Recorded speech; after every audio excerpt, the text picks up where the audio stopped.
Schuster was in the most optimal lineup last year, because remember, the Steelers got eliminated by the Browns last year at 10%, but he was not in the winning lineup.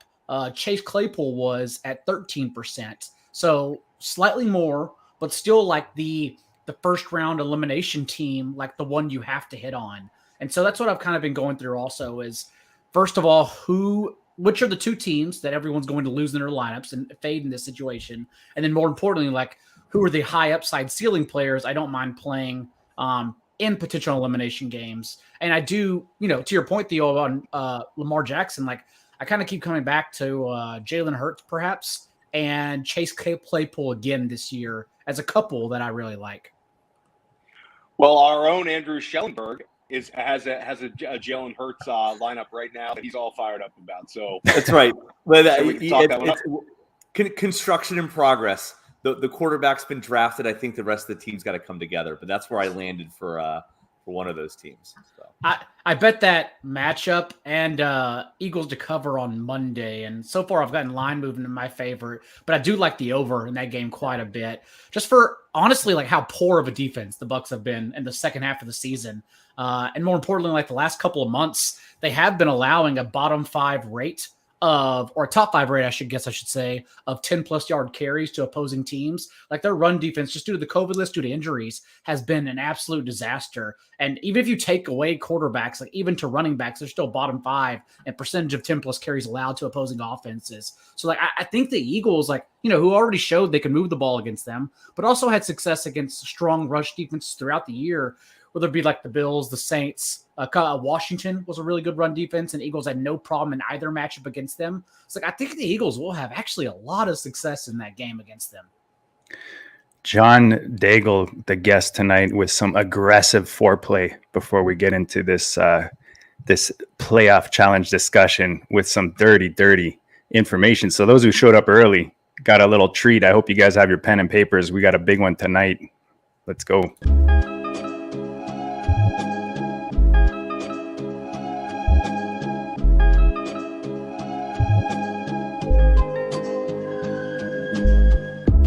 District, the Pope listens. Dynasty, our religion, for the blokes missing. On all of these trades, on all of these plays, on all of these grades. By the end of the day, y'all getting played. So, what you gonna do next? Try to fill up that flex? Send the homie a text? That trash offer's the best? You try to make it complex, then they text you back. Now all of a sudden, they don't make any sense. Broaden your horizons, boy. Dynasty's not for the Simons, boy. These trades not for consignment, boy. Respect your opponent, y'all some piranhas, boy. This my advice, from me to you. Open up your cute little podcast queue. Search up GOAT District, my dude. Pop it in your ear, man, y'all know what to do. It's the... And I always be traded. And I always be traded. And I always be trading. Y'all try to betray them, but first you gotta bait them. Fish.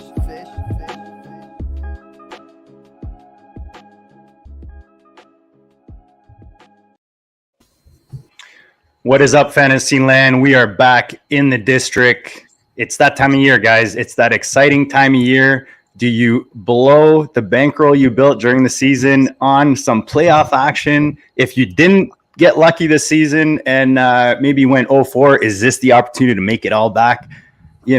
That's for you to decide. But if you jump in and play, this is the show you want to be watching right now. Like we do anytime it counts, guys. I mean, this weekend we got wild card weekend. Probably, if not the best football we're going to see, the most action anyways, with the amount of games and the quality. So a lot coming up in fantasy with these playoffs. And as we do it, guys, we bring in the biggest, the baddest, and we bring him back this week. John Daigle, welcome back to the district. I believe last time I was on this offseason, I said this is actually still my favorite theme song for any football podcast. And it holds true. Still love that rap song. Also, since that time, I got to meet Theo. Like, we hung out on Friday night for the live drafts post that Thursday game, which are always still my favorite. I'm very partial to the ones that add strategy after months and months of talking about the same players and the same strategies over and over again. Then you hit the bar until 3 a.m. and have long conversations with your partners and groups about like how high are we rising Gronk, the zero RB winner this year in Fournette. He was a very big deal. And my partner and I got him right for the team that went into week 17 in 28th place in the main event. We, of course, went backwards because Tua and Jalen Waddle decided to have a terrible game. But nonetheless, I love those Friday night drafts. So it's good to actually have met some of you from this podcast as well so far. Yeah, no, for sure. It's always a blast getting to see people in person in Vegas and also in New York. We highly recommend it to anybody listening if you can get to one of those live drafts. And those drafts right after Thursday tilt so hard.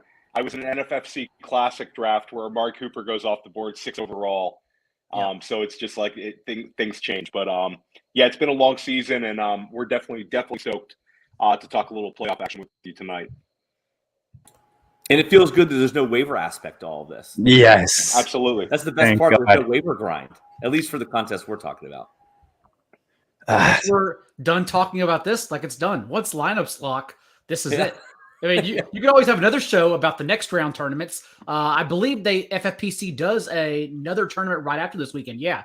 So there'll always be more strategy, but no more waivers, none of that strategy. So thankfully that's all over till next year.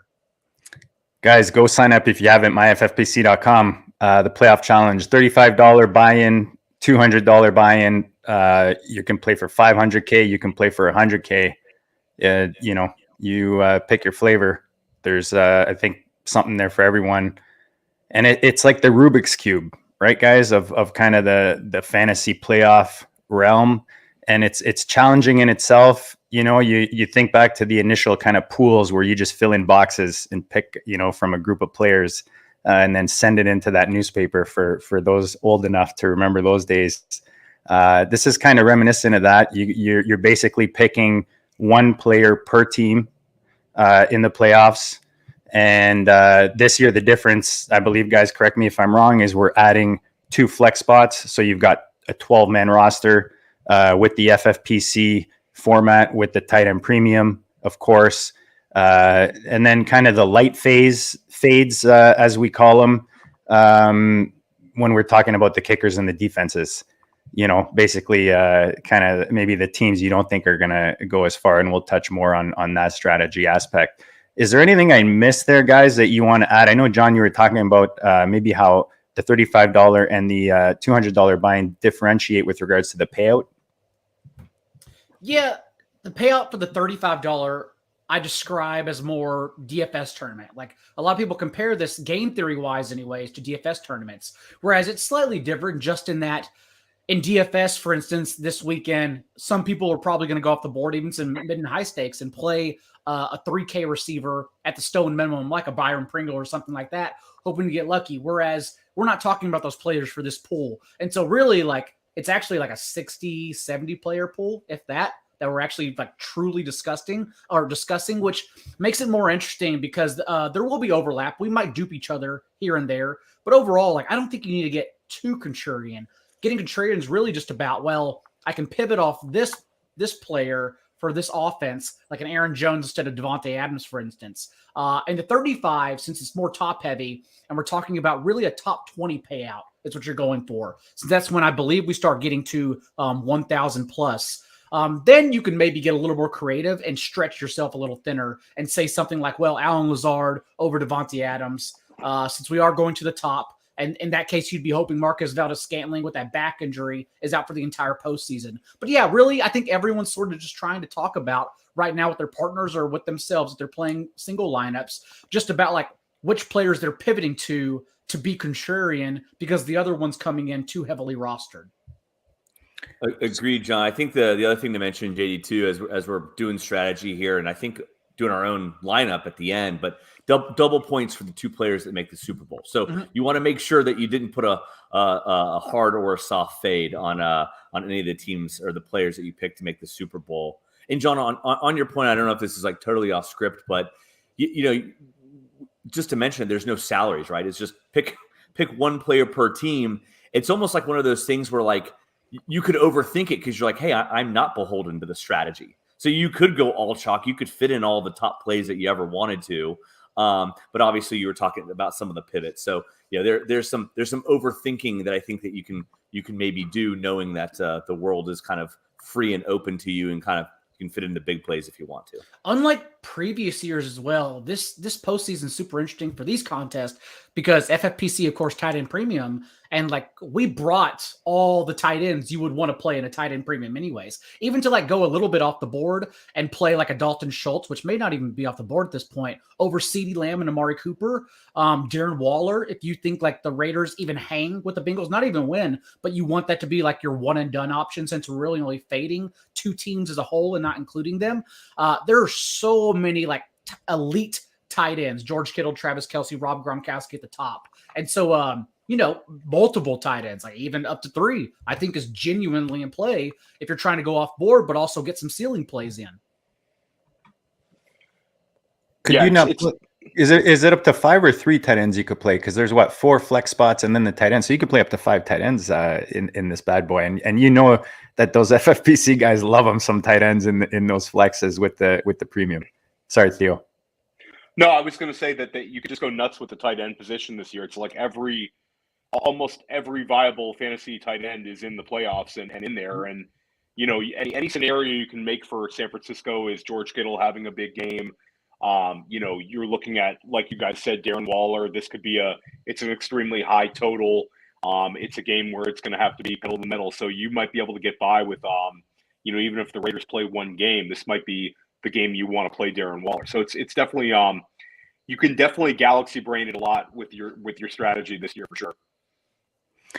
Guys, smash the like, smash the subscribe. We're going to get deep into it tonight. We're going to end this off with actually putting our own roster together, the 4 of us, into the $35 buy-in.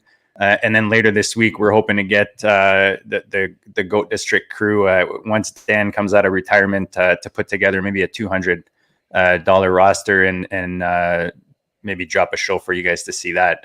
So maybe a couple other things for those that are thinking about entering is maybe don't wait too long. Yes, you have until kickoff on Saturday. I believe it's 4:30, 4:20 around there. But it does, I do believe they sell out like eventually, it starts off slow and then eventually it could sell out. You see Andrew there agreeing. So make sure you don't miss the party. And maybe you show up and it's already sold out. Like John said, there is a second opportunity as we move through the playoffs to enter a new contest. But for those who want to get into these bad boys, make sure you get in early enough. This is the big one. This is the one you want to get into. Yeah. Exactly. And I fear like by the time you're listening, you should probably go enter, even if entering a placeholder, because this contest genuinely gets more popular every single year. So could you register for the tournament and not fill in? You could, right? Just register and not fill in that roster. Oh, yeah, go back and change. You can edit all the way down to lineup lock. So even if you just go ahead and get your money and get a lineup in, I believe last I checked, this tournament last year filled by Thursday afternoon. Is that right? And again, I think it's just going to get more popular. Just how many shows I've been doing in the last 48 hours, I can already tell you, like, there are a lot of other sites touting it this year. So I do worry that it's going to get filled by like Wednesday night this year. I brought 2 stats and 2 stats only from the analytics department. There's 4,000 open teams out of 7,000 for the big contest, and then about 9,000 out of 15,000 for the $35 contest. So but it does accelerate, as we've just been saying. It'll probably accelerate tonight and tomorrow because there'll be people like me, because I did the same thing. I put in all my teams, and I made one joke of a lineup with the Jalen Hurts, and I don't know if that's too jokey quite yet, as the more I've thought about it. But yeah, essentially all my lineups are totally untouched. Right and now. I've been waiting, to get everything final pretty much till Friday night, just because I like to hear what everyone else is going to do first. I think we talked about just being contrarian. I think what the field is going to do is still like one of the most important key aspects of this tournament. And so I'm just trying to hear the conversation from everyone, look at a couple friends like Discords to see the players that everyone's discussing. Like right now, even for the Cowboys, I think Zeke may match CeeDee Lamb. And that's not even because anyone wants to play Zeke. I think just everyone thinks it's a popular pivot off Lamb, but now, or a contrarian pivot off Lamb, but actually everyone's sort of thinking that. So I think Zeke will actually be heavily rostered in this tournament. So just trying to pick up little key aspects like that along the way through Friday. What other players do you anticipate being extremely heavily rostered? So we already touched on how this is a tight end heavy slate. On the opposite end of that spectrum, there are no running backs. Since we lost Jonathan Taylor, now everyone sort of goes to Derrick Henry, who, again, we talked about pre-show, foot surgery, about 2 months ago. So it's odd that even if he returns and gets 20-plus carries, which if he's healthy, I imagine that's what they're going to do, still insert him into their offense in his usual role. What does that even mean for his production? We saw Cam Akers come back for 8 touches this past week and have 13 yards and did not look explosive. Awesome story, but did not look explosive. And I genuinely feared that's what would happen with Derrick Henry, like a 20-carry, 60-yard box score. And so I think Derrick Henry will get high up there just for the lack of confident running backs. I think a lot of people will convince themselves, and I'm not even saying it's a bad play. I like the play. I think a lot of people will end up playing Elijah Mitchell by the time lineups lock on Saturday as like a way to fill that running back spot. I'm still kind of waiting to hear about Leonard Fournette. I entered the week, not everyone realizing he's eligible to be activated from injured reserve. And now I'm curious, like, okay, maybe that's the option everyone is going because, like, Fournette in the last month before he got injured was averaging 13.5 carries, 7.5 targets, was a 20-touch back who was genuinely the engine of that offense. And so just to get that, this sounds like a joke, but to get that like David Montgomery like usage as like the only running back this team's going to use throughout the postseason if he comes back healthy, especially with Ronald Jones and Keyshawn Vaughn banged up. Like it's pretty sneaky if we can get him around 20%. I just fear we won't be able to.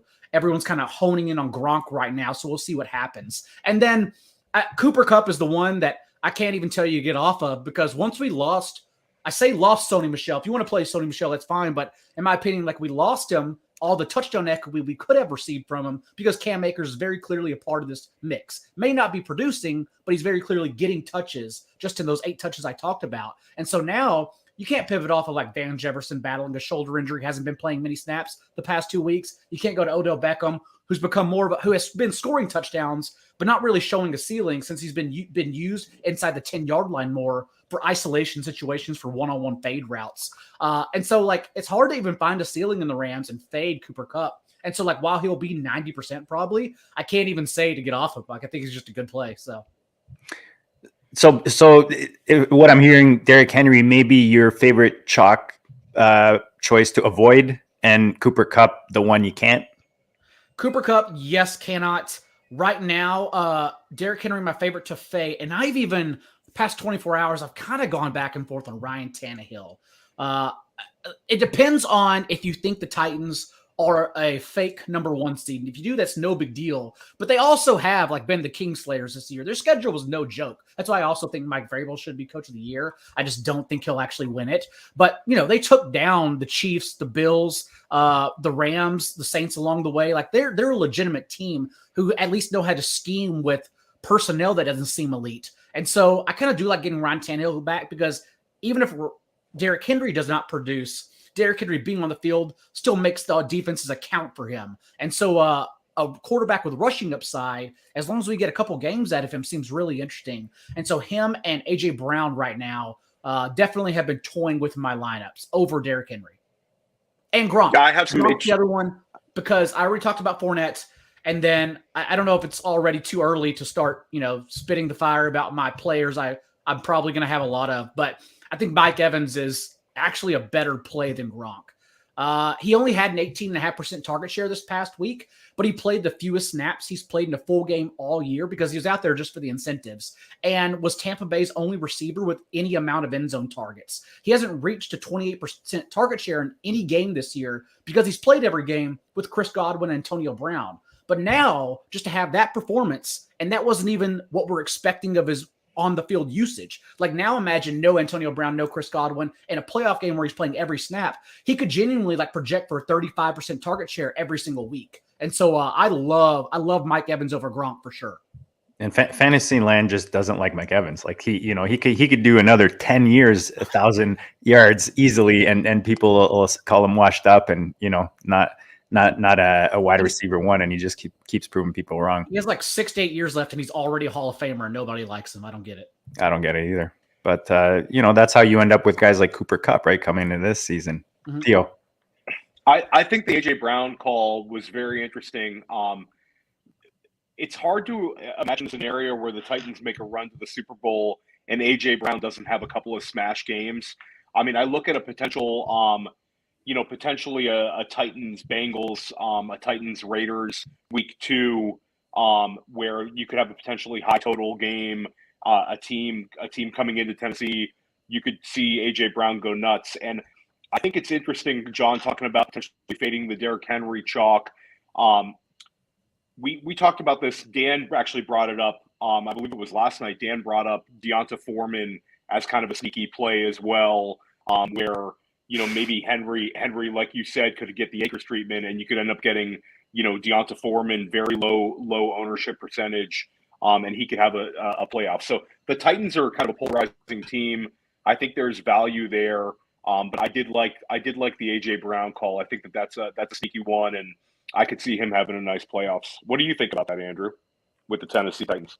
Yeah, kind of. I wish we had done any kind of show prep. I would have told you to stay off the Foreman stuff, because if we're doing a $35, I was going to spring it on you guys for whatever my first draft pick was, and say let's shove Foreman in the running back slot. I love the idea, especially if you're going to do the 35s. Daigle, you talked about it. The very, very top heavy. I think you want to make sure that you're going for the top prize. And I think the last couple of years we've seen these. Now, I don't think they're going to be as low. Well, actually, Fournette probably was, because there was that late scratch to Ronald Jones, right? But like the Raheem Mostert in 2019, when our friends, Austin Martin took it down, 2020 last year with Leonard Fournette, there's been these really low-owned running backs, coming through in the clutch. I think one way to do that is to find these, extreme 1% outcomes. And I think that you tell yourself the story, as we've been hitting on, okay, Henry's not as healthy as we want. Maybe he's the boogeyman to scare everybody away, and ends up being Foreman, who gets him through 1 to 2 games, and they're just putting up lots of points, which allows you to maybe pivot to even more wide receivers in the flex spots and not have to worry about, an AJ Brown taking up a spot there. It's funny you mention the 1% ceiling plays, because that's actually when I open the postseason slate. I always look for the matchups and the workhorse running backs in those lower seeds. It sounds obvious, but there's literally only a 12.4% chance that the higher seeds in every matchup advance. And so we're automatically not assuming it's that easy. Otherwise, everyone will just have the chalk. And so, you think back to, you already mentioned Austin Martin. My friends, 4 for Football, Connor Allen and Joe Pano, also took down the second round tournament a couple years ago with Raheem Mostert. Last year, remember, it was Cam Akers and Nick Chubb at those 1% plays. A couple years ago in the Raheem Mostert year was also Dalvin Cook as the underdog in New Orleans, who took down those playoffs in the winning lineup. So really it just comes down to me. I start looking at who are the workhorse running backs as lower seeds that could potentially cause upsets. And when I first started looking around, the options were the 49ers and Elijah Mitchell, who I'm not worried about usage. He's going to be a 25 carry running back. It does not matter that Trey Sermon was active off injured reserve. Doesn't matter that Jeff Wilson's active. They've already shown that they will only use Elijah Mitchell. He's come back from injury twice this year, and they plopped him in for 25 and 27 touches. They do not care. They're going to play him no matter what. And then I keep kind of wondering about Damian Harris. Ramondre Stevenson was not on the injury report at all today. Remember, he had the head injury, tried to come back in the third quarter, really didn't play that much afterwards. He wasn't on the injury report. But I still think Damian Harris is the workhorse option they've used inside the 10-yard line more than Stevenson when they've been healthy together their last 4 games. And fantasy land don't like him as much either. He's another guy, Damian Harris. He's you could have bought him easy during the season. So he's another guy that, as much as what you're saying holds value, he might be the non-chalk play on that roster. And that it's not a lower. Well, Miles Sanders, I think, is interesting in the $35 tournament, but also it's not a lower seed. But Joe Mixon seems like a pretty good pivot off of any Bengals receivers as well, especially since we kind of know that those target shares fluctuate. The production at least fluctuates week to week. And so, I like Joe Mixon as a good pivot here as well. This is why John's with NBC Edge.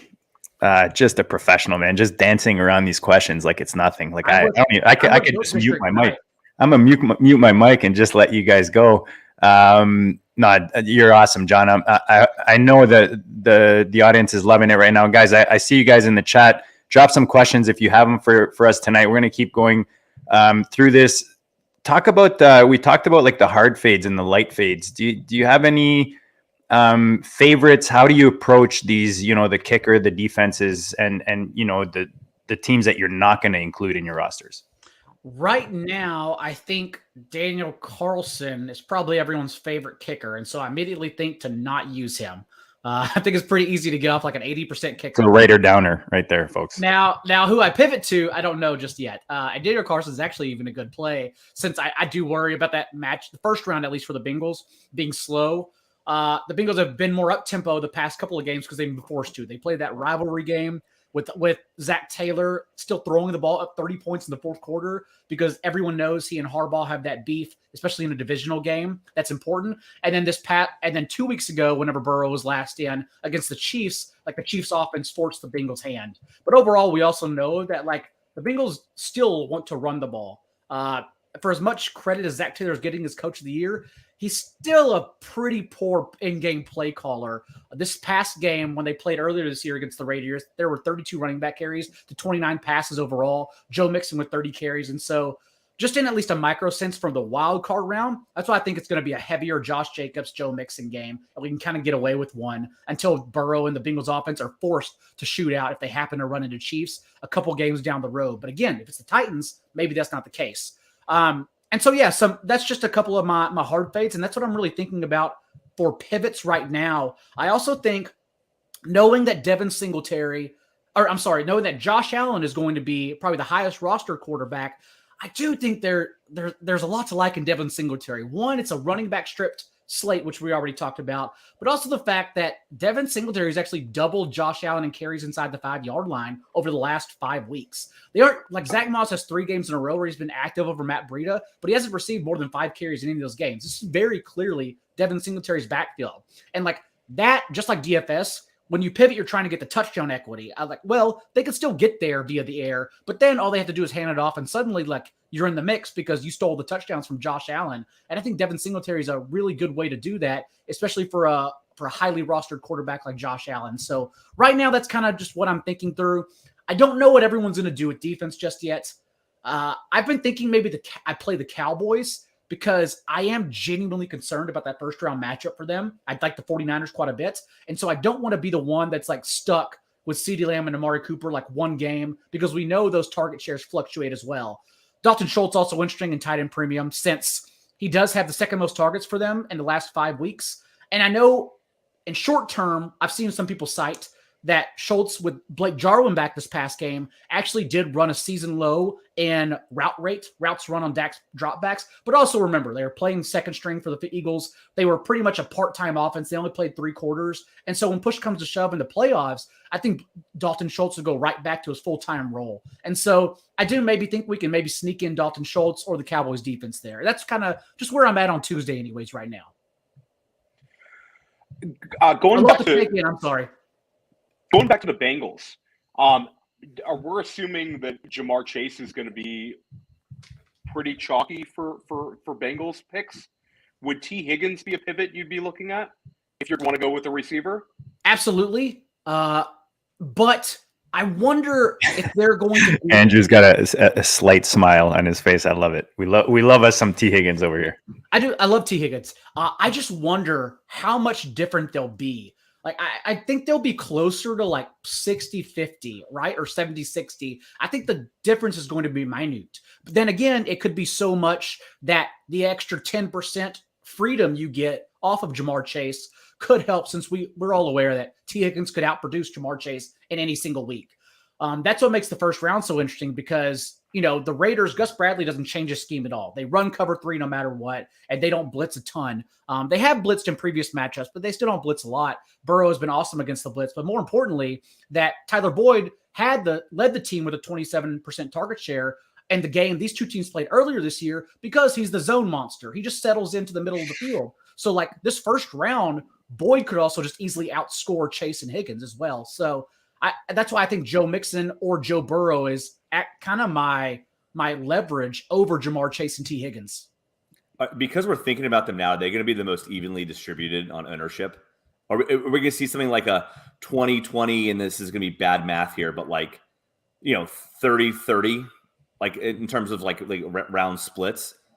Maybe mix in Burrow the 20s and then Chase and Higgins in the 30s, or do we think one's going to pop closer to 50%? Like Chase is going to pop 50%. My guess right now, and boys jump in if you think something else. My guess is I think those two are going to be close. I think Gronk and Fournette are going to be close, and I think Debo and Kittle are going to be close. And those are kind of the three pairings I'm just looking around right now. Yeah, because you're right. I mean, because Bucks, you could even add in Evans and Brady too to help evenly distribute that one too. I'm surprised that you said Josh Allen, the most owned quarterback. I would have thought Aaron Rodgers. I know he's not playing the first, the wild card week, but I don't know. I could be off on that early guess. Again, it's only Tuesday, but I just think that most people still want to play Devontae Adams, more importantly, especially since we may be losing Marquez Valdes-Scantling. It's good point. Going off of gut reactions and people I've talked to, right? Really informal and bad use of polling. But I think everyone's first reaction is if you're going chalk, it's Josh Allen. And to me, that makes me think that he's going to be the highest owned quarterback. Because I just think the initial reaction from whoever I've talked to about the content. I like the Singletary. Bad use of polling, but yeah. I also think with Rodgers, I think that you have the appeal of Mahomes, Brady, Allen getting the extra game where Rodgers is on the bye. I think that's appealing to some people as well. The Packers are super interesting to me. I know, John, you talked about Devontae Adams is going to be super, super high owned. Do you think that pivoting to potentially – and Green Bay is my Super Bowl pick, so I have them going to the Super Bowl. I have them winning it.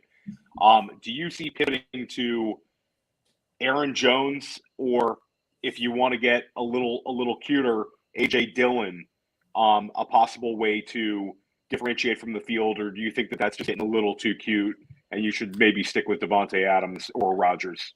I don't even think A.J. Dillon is cute. I just know, just given what we know and how he's used, you have to get more than one game out of Green Bay. And so if they are your Super Bowl pick, then you can pick A.J. Dillon. I'm totally fine with it. Could easily snipe Aaron Jones, even though he has been running nearly double the routes that Dillon's running. Aaron Jones still using the passing game.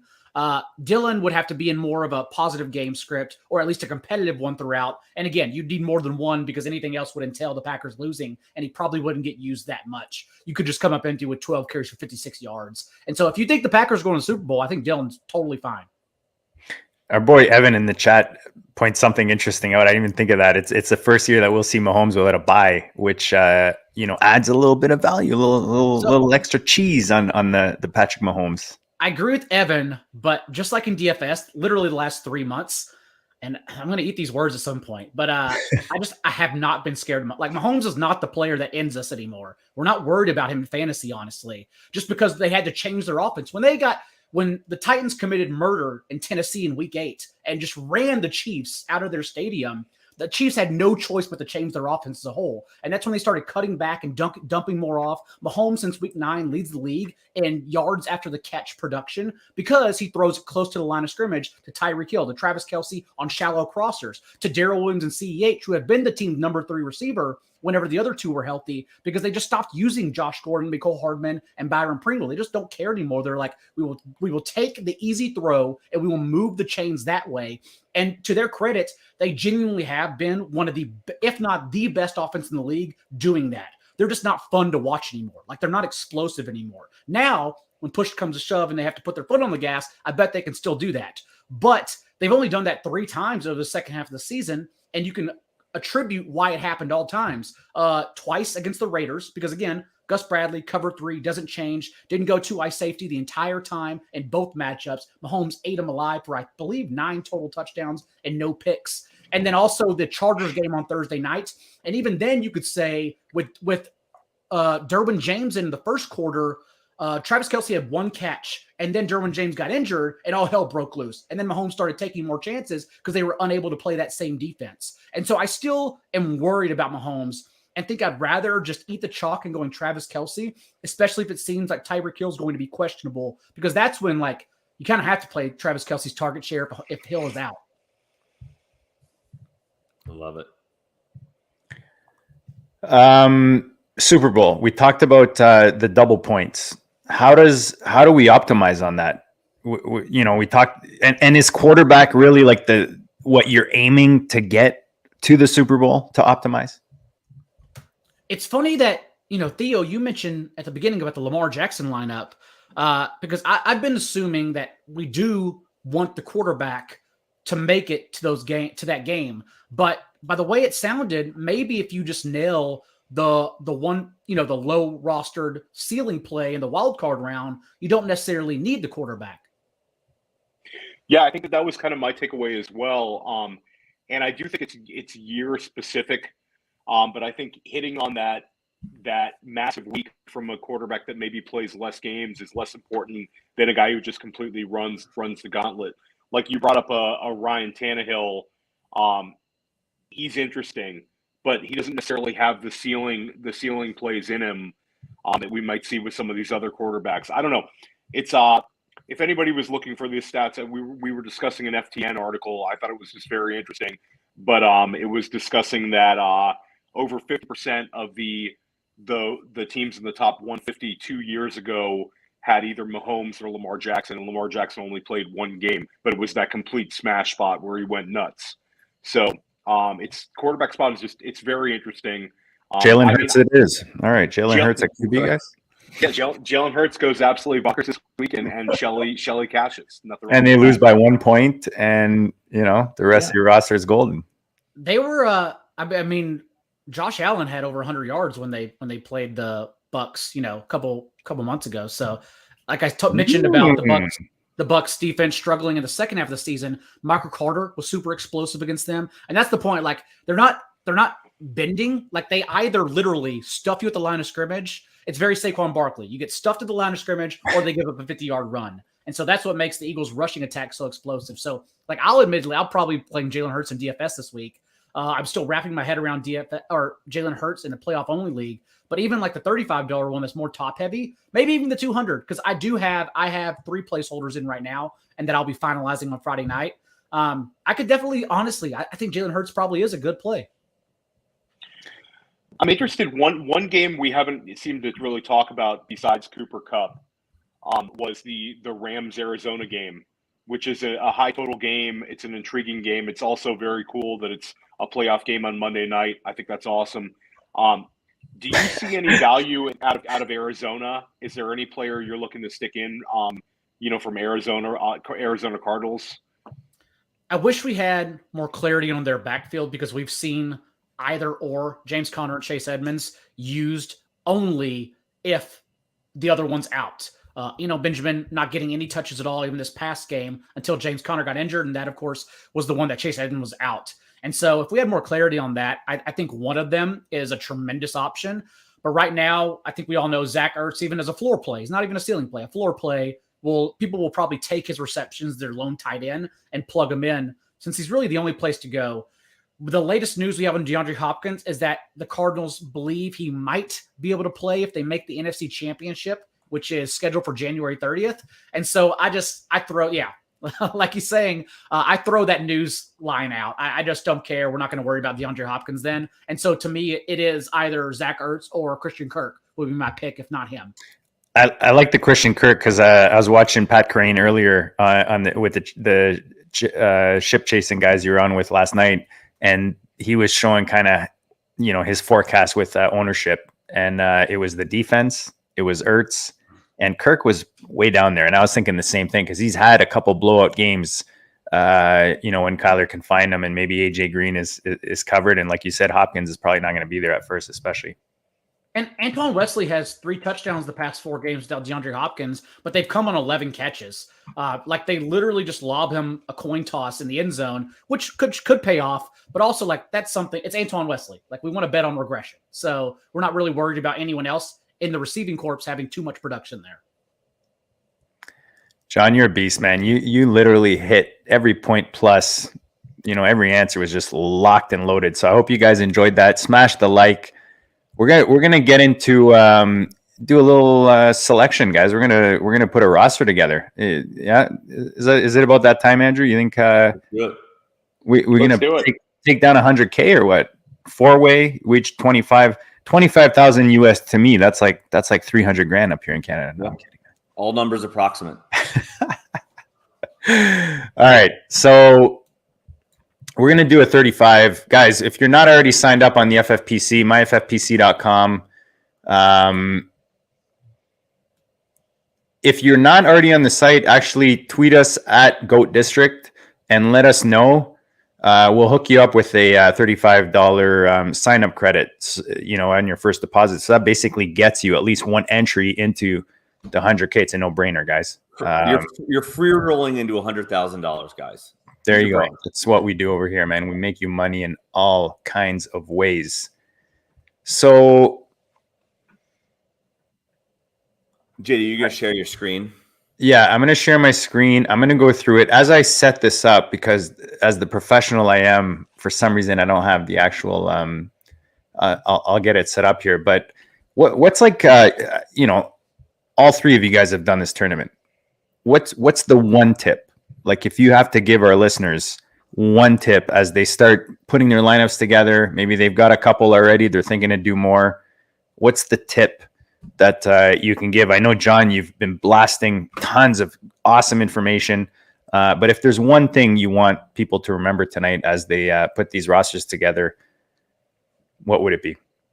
Since it is an overall tournament, I will say trying to nail down your low-rostered, high-ceiling player is kind of my first look. And we talked about some running backs or whatnot. I'll even tell you, I think right now my favorite low-roster, high-ceiling play will be Chase Claypool. I think some people will go Najee Harris to get the running back out of the way or fade the Steelers altogether, since it's just a game where I'll assuming they just immediately get eliminated against the Chiefs. But also, like, there's some behind-the-scenes usage that goes really well for Chase Claypool. His route participation has progressively increased in 5 consecutive games, so much so that he ran around on 96% of Ben Roethlisberger's dropbacks quietly this past week. And, like, that's all we want. The targets are inaccurate from Roethlisberger, but if we can guarantee that he's glued to the field, and again, a season high 91% of snaps for Claypool this past game as well. If we can guarantee he's glued to the field for every snap, then it's just like last year where we're seeing some positive trends heading into the wild card, and then he blew up, as we talked about earlier, 56 yards and 2 touchdowns in the wild card last year. So right now, like, Claypool's kind of my favorite pick for the low rostered one and done player. I'm going to blend a well-structured analytical axiom with a total narrative street that I want to drive it down. So winning the flex, right? John Daigle, the ship chasing guys, they love talking about winning the flex. Yep. In this case, right, we've got 2 wide receiver spots and 4 flex spots. So that's 6 opportunities to put a wide receiver in your lineup. So winning the flex, that's important. Wide receivers on the whole outscore running backs. We've heard that feels relatively positive from an analytical angle. The narrative street angle here, I would say, is, my takeaway from contest pass. In fact, I think the winning roster last year did only 2 running backs. Is that would be my goal, knowing, again, you're going for these 1% outcomes.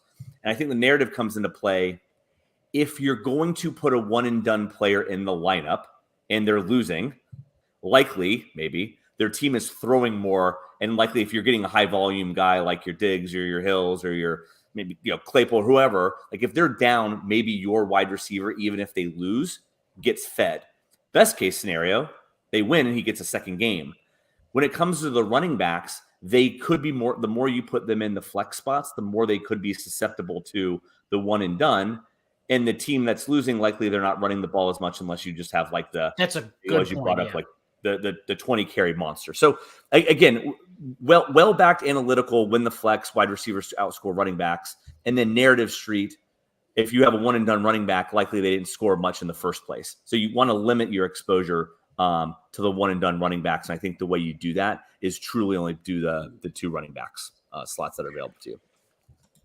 And I'll piggyback off of what Andrew said as well. I am looking to target wide receivers. I think that sometimes the tight end premium aspect will have people trying to plug in as many tight ends as possible.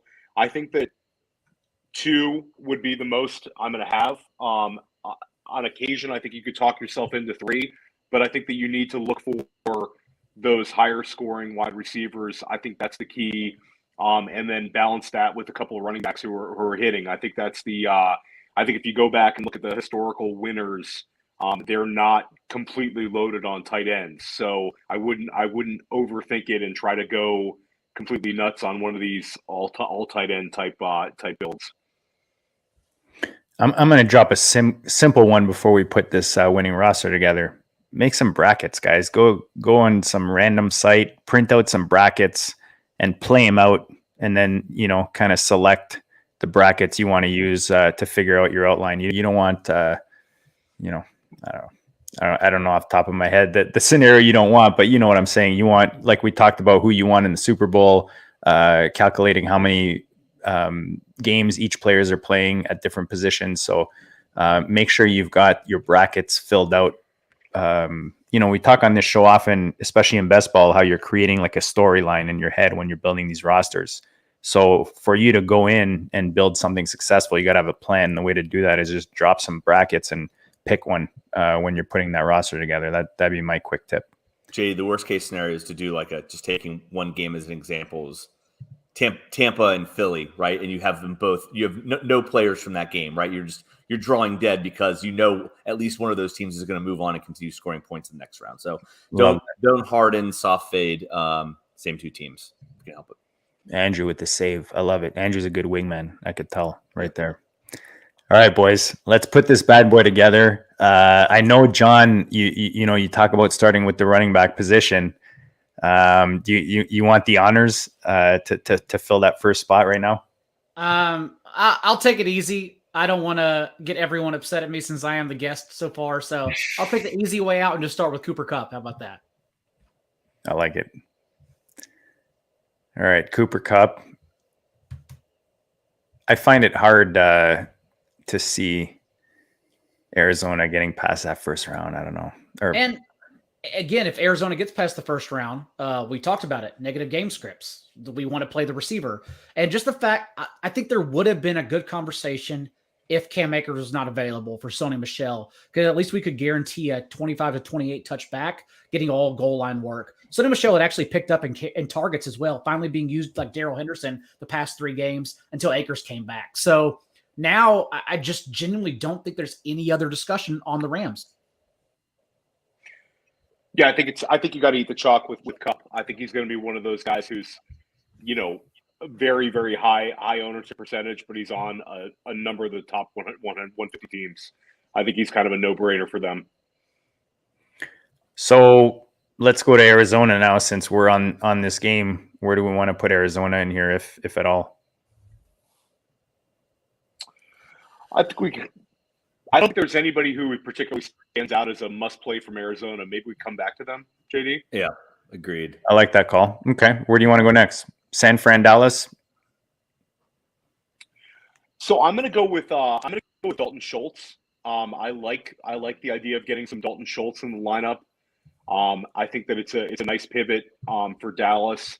I think that he's a guy who's had some big games this season. And I think that his ownership percentage will not be as high as we will see with potentially a CeeDee Lamb or a Zeke Elliott. So I like Schultz. I think he's a sneaky way to get some Dallas exposure. So let's throw him in there.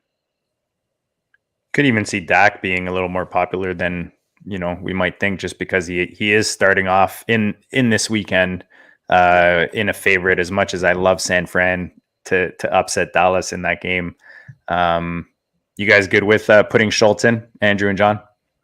Yeah, absolutely. I think that we've got to stick to the snake, and however we screwed up for each other is just the way it is. So and it's $35. And again, I am worried about like being the Cowboys being one and done. I think the 49ers are a nightmare matchup. Agreed. Yeah, it's just one of those teams you can't count out when it gets to the playoffs.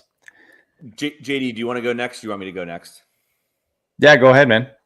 All right, I won't get too crazy with the running backs yet. Although, like I said, I don't threaten me too much because I'll put Foreman in there. So, I want to go here, and I'm just wondering if we accidentally go all pivot. So somebody save it. Or I guess we've got Kupp in there. Is Chef Renfro, which is a Theo favorite.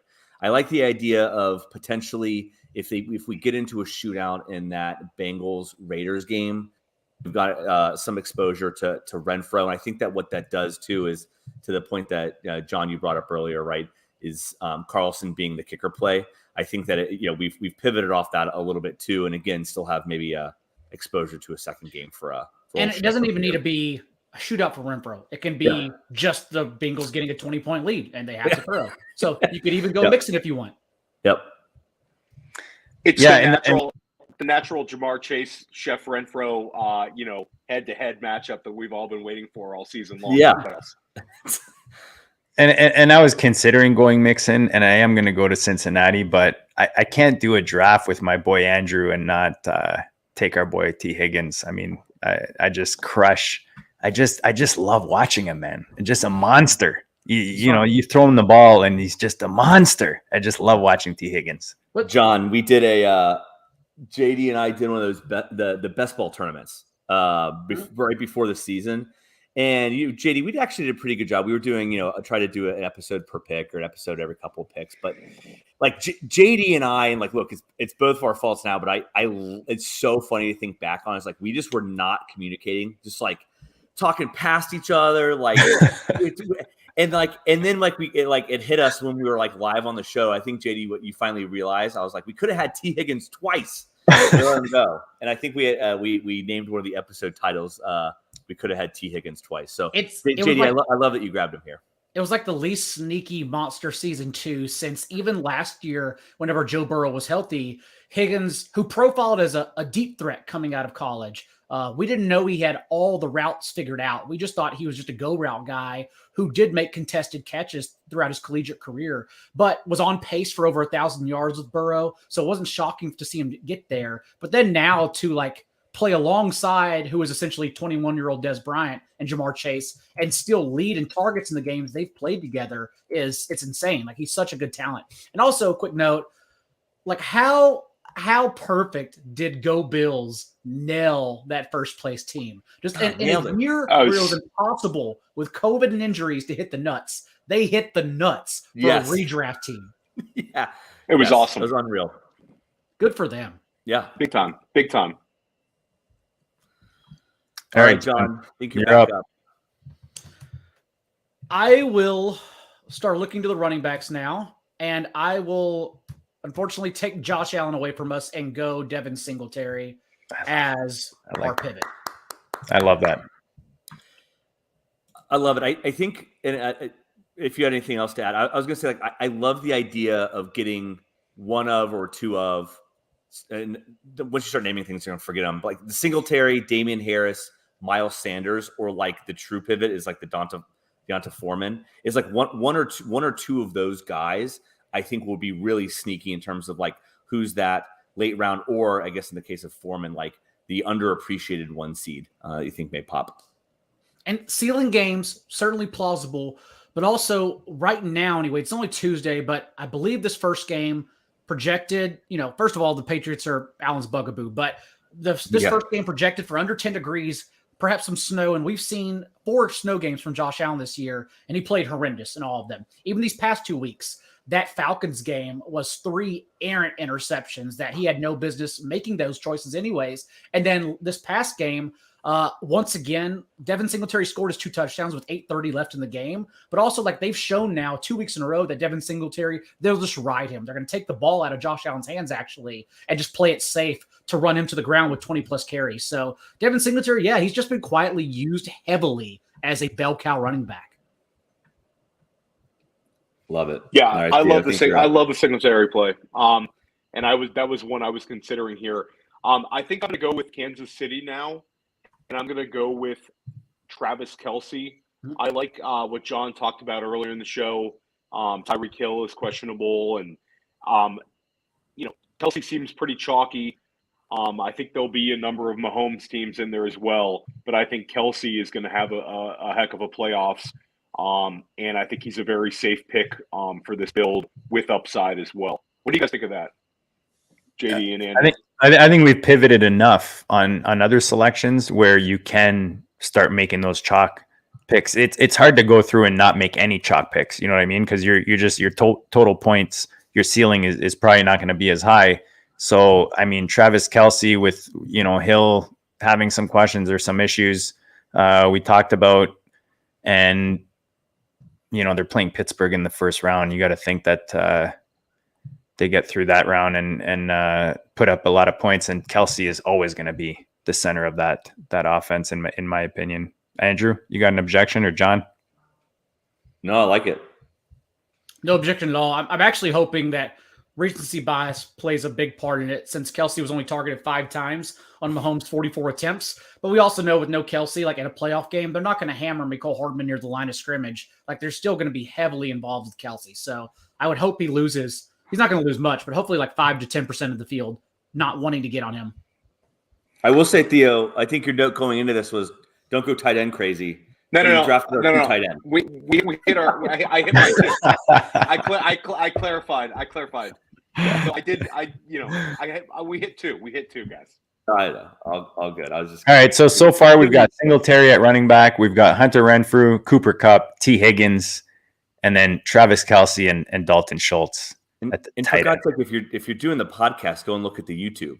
JD, you're streaming this for the people. 100%, guys. If you're listening to this right now, which we appreciate all of you that download our pod, because even though the YouTube channel is slowly growing, you guys have been downloading at the same pace, if not better. So we appreciate you guys. Keep smashing that download, that subscribe out there in Podland, but make sure you're on the YouTube channel, guys. Like, a lot of this is visual. Obviously, Theo's a good-looking dude. You don't want to miss out on that. Shelly, he's Andrew's a bit in the dark, so he keeps it romantic with the lightings. But no, man, you got to check out the visuals. Check us out on YouTube, and the benefit there as well is we've got the live chat, guys. We will answer your questions, maybe 9.9 times out of 10. Andrew, you're up next, man. Don't snipe my pick, so you can take the next one. No, I'm gonna keep some more options for quarterback open, but I am gonna shut down a flex spot. I'm gonna go Mike Evans here. I like the idea, especially if I want access. So given our build, which again you can see on the YouTube channel, I don't love Brady here. I don't want to be locked into a third tight end with Gronk. But given the Buccaneers as favorites and wanting to do a second game and the target share, I want Mike Evans on this roster. So wanted to add him for those reasons. I like it. Anything to add, guys, with Evans? I think we talked about him earlier. Yep. All right. I'm going to go to New England, and I love me some Damian Harris. Nice. I mean, I love me some Damian Harris. I think he's actually undervalued just overall in fantasy land. And I think in this lineup, like what John talked about earlier, he's not the sexy pick, right? Ramondre Stevenson is that sexy pick. You've got these guys like the Akers. What's the one on Baltimore earlier in the season? The Williams, one of the Williams guys. Tyson, it's just that sexy feel when you pick these guys. Harris, for some reason, Fantasyland don't like him. I love him. I love him in this lineup. So I'm throwing in the New England back. Now, JD, I do love Harris, and it's hard to see sometimes when you're hosting. I just wanted to acknowledge, in case you have. What did I miss? We've got the two running back slots. They play each other. You are. We know we're locked up. So I wanted to bring up because I have an opportunity to take. All right, I got it. All right, I'm gonna. Yeah, you can leave it. I don't want to be too crazy, right? Because maybe Harris. No, but let's talk this out. That's a very valid point, guys. Let's talk this out. Why is my battery saying it's going to die? So in this scenario, go ahead. Sorry to cut you off, Brady. But in this scenario, it would actually be beneficial for the Patriots to win, because then we would be one of the lower teams with Singletary, rather than all the teams carrying Josh Allen and Stephon Diggs. And so, we would actually want the Patriots, and that's how they would win.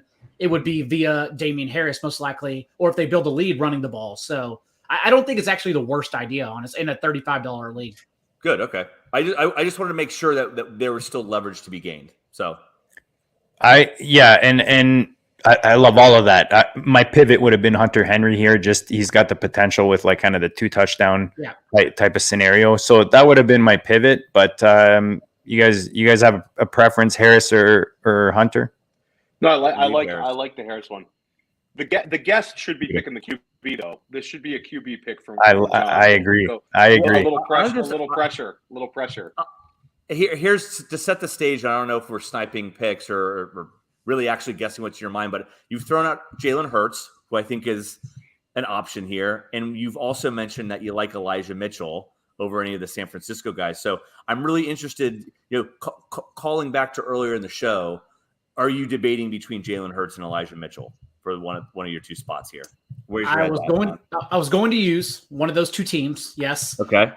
But I think since we now have Singletary and Harris, once he picked Harris, because I was looking at Mitchell over Debo, since we have those, I think Debo's the better pick. But again, since I am the guest, I'll go ahead and do what was advised and take the quarterback. And so going back to the quarterback, it then goes to Jalen Hurts or Ryan Tannehill, who, we hinted at it that perhaps not the ceiling, but remember with Derrick Henry coming back, Julio Jones finally at full strength and flashing anything this past week, led the team in targets. I think Tannehill quietly does have the ceiling because, again, he has shown that he has rushing upside, in particular inside the 10 as well, to snipe touchdowns on RPOs. So I do think Tannehill has a sneaky ceiling, and they have Super Bowl aspirations. Having said that, I will still go Jalen Hurts, who I think is an awesome play. And jailbreak Jalen Hurts, as we've seen time and time again this year, could still get 2 little bunny 1-yard touchdowns. And that's our low roster quarterback that we don't even need to make the Super Bowl. Did I mention that $100,000 split into 4 and then translate into Canadian money? My entire family, generations, will be able to retire off this 25 US. There you go, JD.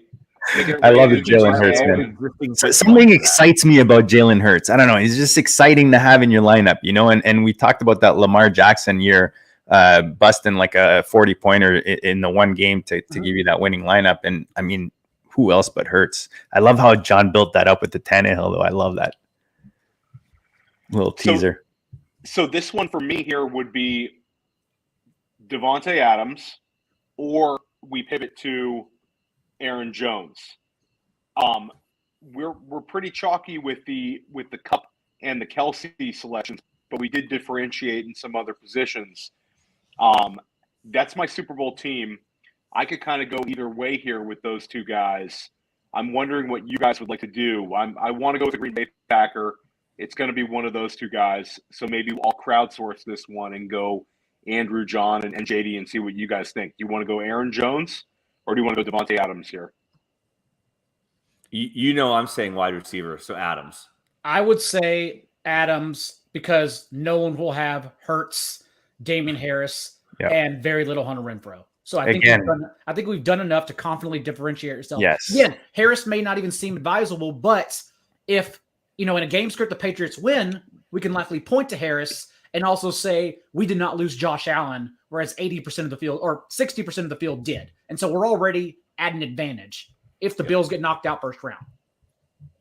And I mean, I love it. Let's so far we've got at best, you got Kelsey is chalk, Cooper Kupp chalk, and then now Devontae Adams. Otherwise, we've differentiated. Some people might say Schultz is the chalk in Dallas, but we'll see as we get closer. That hype starts to build with those young guys like CeeDee Lamb, and I love the mix that we have on this roster. Now we're into these these light fades with the kicker and the defense. Anyone have anything they want to throw on the table here? So who are the 4 available teams? I'm going to try to do it from looking at. I think we've got Arizona. We've got Pittsburgh. We've got San Fran. And we've got Tennessee. Yep.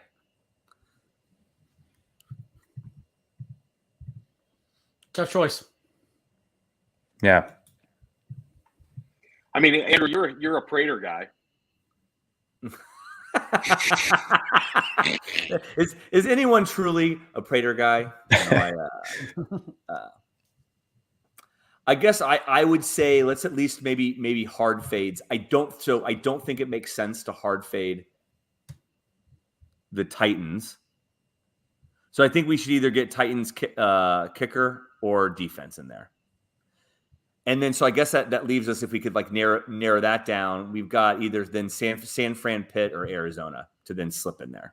But that's a way to think about it. Well, you got to think that the Tennessee defense. What is it? Cincinnati possibility in the second round. For Cincinnati, yeah.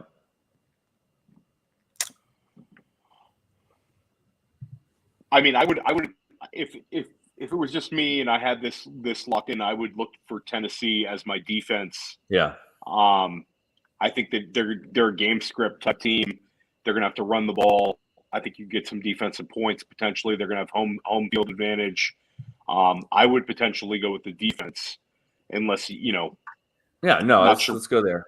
Could Boswell be that sneaky kicker? Because I don't know, he's just one of those guys where he has those games. They're playing KC in that first game. It's going to be 1-0, but you're shaking your head.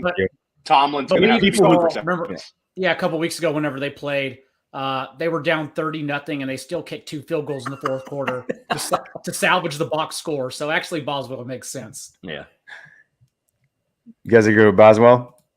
Yeah, do Boswell, then Tennessee D. Tennessee defense. All right. And hope Tennessee goes 1 and done and gets slaughtered. I love it. I'll fly you guys into Canada, and we'll throw a big party with my 25. Mike Tomlin looking to cover all the 3-team teasers for everybody across America with a couple of Boswell kicks. So, just now, in terms of duplicates, JD. Oh, yeah. Go ahead. No, I was just going to give a quick rundown of the roster. So we've got Jalen Hurts at quarterback. Our running backs are Damian Harris, Devin Singletary, and then we went receiver with Renfro, Cooper Kupp, Mike Evans, Devontae Adams, T. Higgins, and then tight ends Travis Kelce, Dalton Schultz, with Chris Boswell and the Tennessee defense to finish that out. And again, we emphasize it throughout the show, but just remember to do your bracket, because like in this scenario for us, we would have most likely the Patriots would win from the 6th seed, and we assume the Steelers are going to lose from the 7. Thus, we would have Damian Harris against our own defense. But that would be okay. We need a little help from our Titans defense, but just make sure to do brackets like that and make sure it all makes sense. And I say this with the utmost of complimentary tone. It's a $35 one. We're going for the top prize. And I think we've successfully made sure our audience is not going to try to duplicate us. So I love it. So we'd have to make a real effort to duplicate this thing. I love it. John, this was awesome, man. We appreciate your time. We know it's valuable, and we value you coming on, as a guest, and one of our favorites, man. We love having you on, and this is why just the goodness you drop is that good. Anything we missed that you want to share? Remind the people where they can find you, obviously, and anything else you've got coming out that people can look for. NBCSportsEdge.com. In particular, tomorrow morning, by the time you're listening to this show, maybe if you're catching the replay, I'll be hitting the lab the rest of this evening and going and sorting out my playoff only rankings, top 70 extended for the extra team this year. So I will have like contrarian players like Jalen Hurts ranked higher than some normal quarterbacks, because I think they're better tournament plays for playoff only formats in one and done situations like this FFPC tournament, like best ball leagues. And so I'll be producing those and then updating them throughout Friday evening. So you can check that out there, or I will probably have it pinned by tomorrow morning as well at @NotJDaigle on Twitter. Awesome, John. Appreciate it. Theo? Excited to see that. No, this was awesome. We love having John on. I'm excited. I'm gonna actually probably fire in a couple more lineups tonight and tomorrow. Andrew said, Andrew reminded everybody earlier, I think it's a great one, that this contest is going to fill up. So don't wait until, Saturday night to try to get them in. Or excuse me, don't wait till Friday night to try to get them in. I would try to get everything in tomorrow, but I'm fired up. I think it's great. I think it's a really exciting playoffs. I think we have some question marks as to who's going to make the Super Bowl. I think that's really exciting.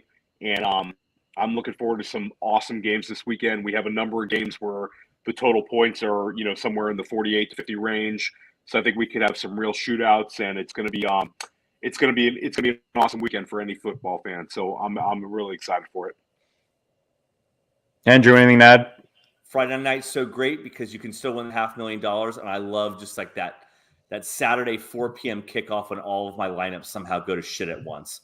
It is just the best feeling, the highest of highs with all the possibilities, and then the lowest of lows. And that's what I play fantasy football for. $200, $500K. I mean, it's literally a better prize pool than any other format. DraftKings, FanDuel, any other format is offering right now. That's why it's the best. So absolutely get in. And I wish my stats and analytical department did this better, but I think that there's like pretty easy access to some main events for the 2022s in terms of the prize pool too, in terms of the places you can get. So there's a potential to parlay the $200 into another shot next year in the main event for $500,000 too. So and second is $100,000 in that 500. I mean that's all right. That's all right. That'll be okay. They'll have the same amount. We'll get to split. Yeah. All right, guys. We appreciate you guys tuning in. Make sure you smash the like, the subscribe. We're here all off season. I know Theo, he's got some serious guests lined up. We've got our usual Debbie rookie guys lined up real soon. We're going to start hammering them out, get you prepped for those rookie drafts. Good luck to everyone playing in the contest this weekend, the FFPC Playoff Challenge. Make sure if you haven't signed up to the site, myffpc.com, at Goat District on Twitter, just tag us, DM us, and we'll hook you up with a $35 credit when you sign up and open an account. That's basically a free entry, guys. So you'll be competing with us for that $100,000. Guys, enjoy the football this weekend, man. It's almost over. Like February is just around the corner. So enjoy it. Take it all in. Hope you guys win some money. We'll check you all later.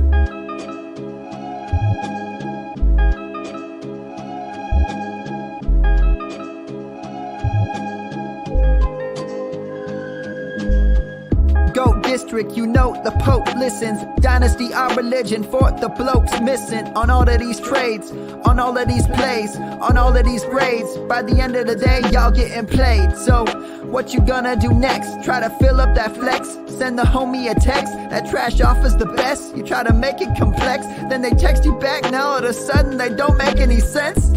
Broaden your horizons, boy. Dynasty's not for the Simons, boy. These trades not for consignment, boy. Respect your opponent, y'all some piranhas, boy. This my advice from me to you. Open up your cute little podcast queue. Search up GOAT District, my dude. Pop it in your ear, man. Y'all know what to do. It's and I'll always be traded. And I'll always be traded. And I'll always be trading. Y'all try to betray them, but first you gotta bait them. Fish.